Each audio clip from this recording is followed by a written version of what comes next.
The ball poem, John Berryman की ये जो कविता है, इसकी जो हमने पहले जो थीम पढ़ी है वो आपको अच्छी तरह से समझ में आया होगा। तो अब इसका हम फर्स्ट स्टैंजा रीड करते हैं। What is the boy now who has lost his ball? What is he to do? I saw it go merrily bouncing down the street and then nearly hour there it is in the water। तो इसमें कवि ने क्या बताया है, John Berryman ने क्या कहा है कि what is the boy now, अब लड़के को क्या हो गया है। नाउ मीन्स अब, द बॉय लड़के को, यानी लड़का को क्या हो गया है, अब लड़के को क्या हो गया है। Who has lost his ball, who mean जिसकी, हैज लॉस्ट खो गई है, हिज बॉल उसकी गेंद, यानी जिसकी गेंद खो गई है, गुम हो गई है, जिसने गेंद खो दी है। What is he to do, अब what is he to do, अब उसे क्या करना है। आई सा इट गो, आई सा मीन्स देखा, आई सा इट गो मैंने जाते हुए देखा। मेरली क्या होता है, खुशी से, क्या होता है, खुशी से। बाउंसिंग क्या होता है, उछलना, बाउंसिंग क्या होता है, उछलना। Down the street and then I saw it गो, मैंने देखा, इट गो उसे जाते हुए, खुशी से उछलते हुए। मेरली बाउंसिंग खुशी से उछलते हुए। डाउन नीचे, द स्ट्रीट गली में, एंड देन और तब, मेरली बाउंस, मेरली आवर और ऊपर उठते हुए मैंने देखा। There it is in the water, अब वो कहाँ है, पानी में है, अब वो कहाँ है, पानी में है। तो ये जो कविता है पहले क्वेश्चन से स्टार्ट हो रही है, देख रहे हो कि what is the boy now, कि लड़के को अब क्या हो गया है। तो इसमें क्वेश्चन से स्टार्ट हो रही है पोइम। तो ये हमारा जो फर्स्ट स्टैंजा है। अब अगला स्टैंजा देखिए।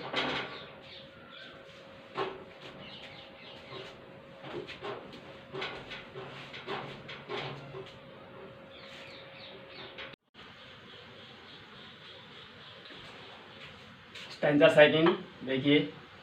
नो यूज टू से और देयर और other balls, an ultimate shaking grief fix the boy as he stands rigid, trembling, staring down all his young days into the harbor where his ball went। तो इसमें meaning देखिए पहले। Ultimate, ultimate क्या होता है, अंतिम। Ultimate क्या होता है, अंतिम। सेकंड क्या होता है, कांपना,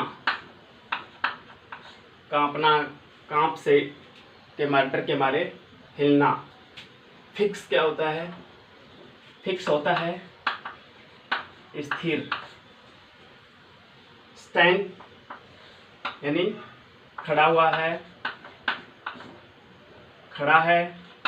स्टैंड मीन्स खड़ा है। रिजिड क्या होता है, रिजिड होता है कठोर।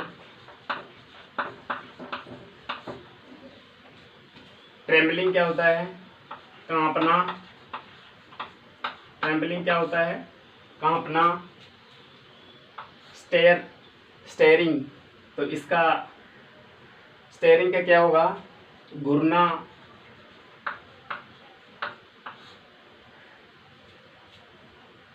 स्टेयरिंग क्या होता है? घूरना, टकटकी लगा के देखना। यंग डेज क्या होता है? अपने जो बीते हुए दिन है। हार्बर क्या होता है? बंदरगाह, पोर्ट।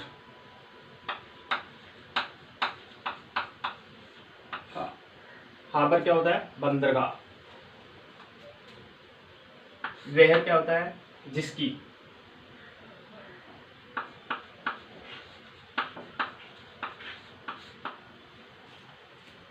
तो देखिए इसमें क्या कहा है?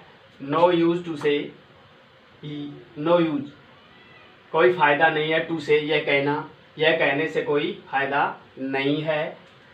और देयर आर अदर बॉल्स, और अन्य गेंदे भी हैं। अन अल्टीमेट सेकिंग ग्रिफ, ग्रिफ क्या होता है?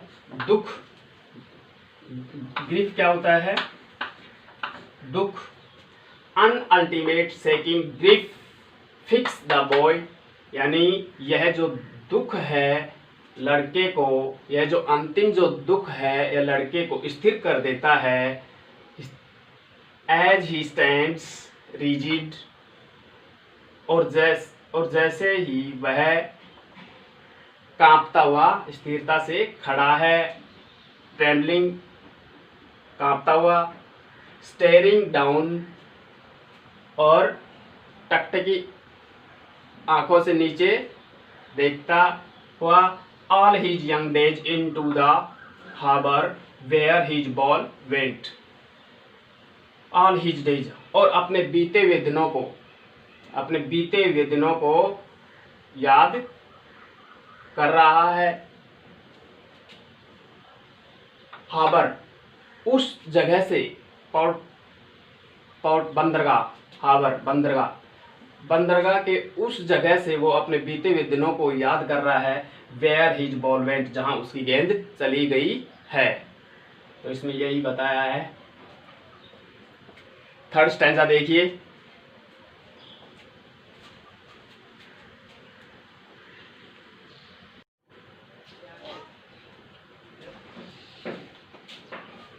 स्टैंजा थर्ड देखिए। I would not intrude on him, and him another ball is worthless. He senses first responsibility in a world of possessions. possessions, तो इसमें मीनिंग देखिए पहले। इंट्रूड क्या होता है? इंट्रूड होता है दखल देना। इंट्रूड क्या होता है? दखल देना। एडिम क्या होता है? सिक्का, सिक्का होता है कॉइन्स। वर्थलेस क्या होता है? बेकार। वर्थलेस क्या होता है? बेकार। सेंसेस क्या होता है? एहसास। फर्स्ट, प्रथम, पहली। रिस्पॉन्सिबिलिटी क्या होता है? जिम्मेदारी। क्या होती है? जिम्मेदारी। रिस्पॉन्सिबिलिटी क्या होती है? जिम्मेदारी। वर्ल्ड क्या होता है? संसार। पोजेशन क्या होता है? भौतिक संसार। मैटेरियलिस्टिक वर्ल्ड, यानी भौतिक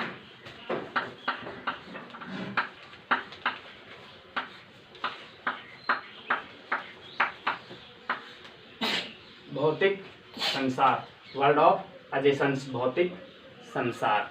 तो इसकी देखिए explanation. I would not intrude on him, यानी आई वुड, मैं नहीं करूँगा, इंट्रूड दखल, ऑन हिम, उसको, मैं उसकी अवस्था में, उसकी जो कंडीशन है तो उसमें मैं दखल नहीं करूँगा, नहीं दूंगा। ए डिम, एक सिक्का। अनोदर बॉल्स, और दूसरी गेंद। इज वर्थलेस, उसके लिए बेकार हैं। जैसे उसके लिए पैसे और दूसरी गेंद, ये सब उसके लिए क्या हैं? बेकार हैं।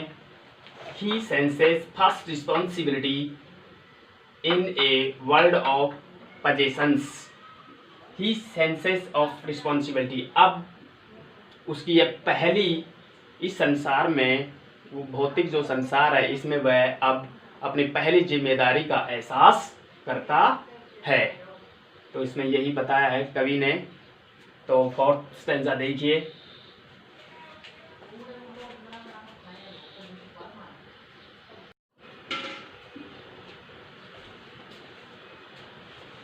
स्टेंजा 4 देखिए। People will take balls will be lost always, little boy, and no one buys a ball back, money is external। तो इसमें pupil मीन्स लोग, will take balls will be lost always, little boy, यानी छोटे जो बच्चे हैं और लोग गेंदे लेते रहेंगे। टेक मीन्स लेना, लेते रहेंगे। विल बी लॉस्ट ऑलवेज, जो गेंदे हैं वो हमेशा खोती रहेंगी। एंड और नो वन बॉयज, कोई नहीं खरीद सकता, ए बॉल बैक, खोई हुई गेंद को, यानी खोई हुई जो गेंदे हैं उनको वापस कोई नहीं खरीद सकता। मनी इज एक्सटर्नल, धन, एक्सटर्नल क्या होता है? बाहरी। एक्सटर्नल, मनी इज एक्सटर्नल, धन तो केवल एक बाहरी वस्तु है।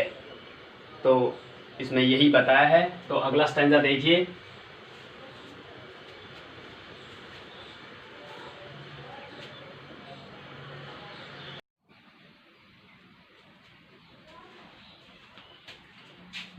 स्टैंजा 5 देखिए।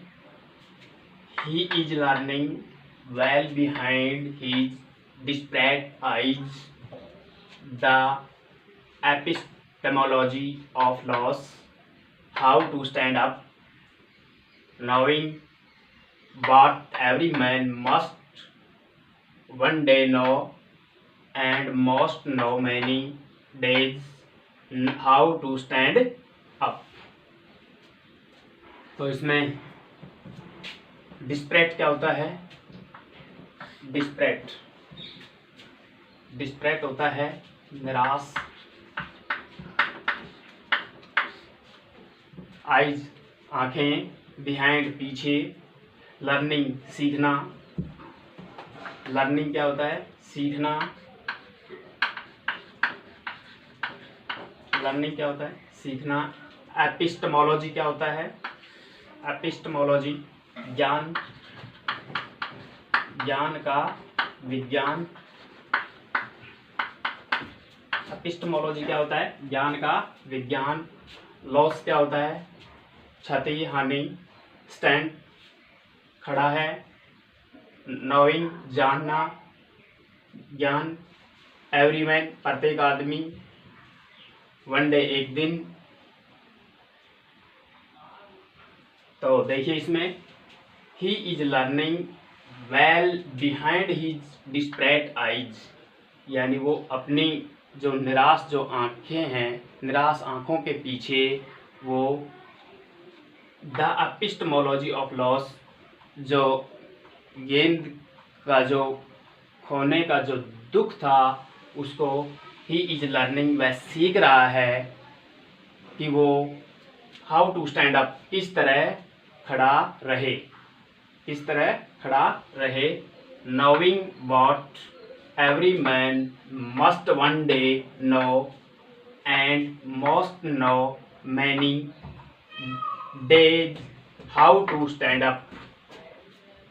नोइंग यह जानकर, what every man must one day know, कि यह जानकर कि एवरी मैन प्रत्येक आदमी, मस्ट वन डे नो एक दिन जान जाएंगे, समझ जाएंगे। And must know many days, और अधिकतर आदमी आने वाले दिनों में समझ जाएंगे। हाउ टू स्टैंड अप, कि कैसे खड़ा रहे, कि उसकी कैसे सहायता की जाए। हाउ टू स्टैंड अप, उसकी किस तरह से उसकी सहायता की जाए। तो इसमें यही बताया है। तो इसमें 2 क्वेश्चन आपको स्टैंडर्ड से तैयार होते हैं। इसमें एग्जाम में पूछते हैं the name of the poem and the poet, तो आप इसमें पोइम का नाम पूछता है तो the ball poem, name of the poem the ball poem, name of the poet तो आप कहेंगे जॉन बेरी मैन। तो इसमें यही है। तो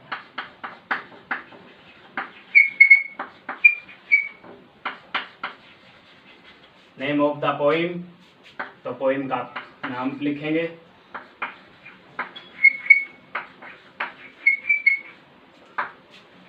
name of the poem the ball poem, ठीक है। अब पोइट का नाम पूछे तो आप लिख देना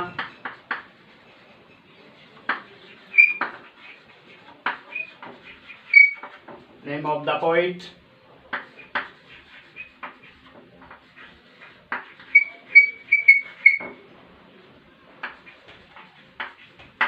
जॉन बेरी मैन।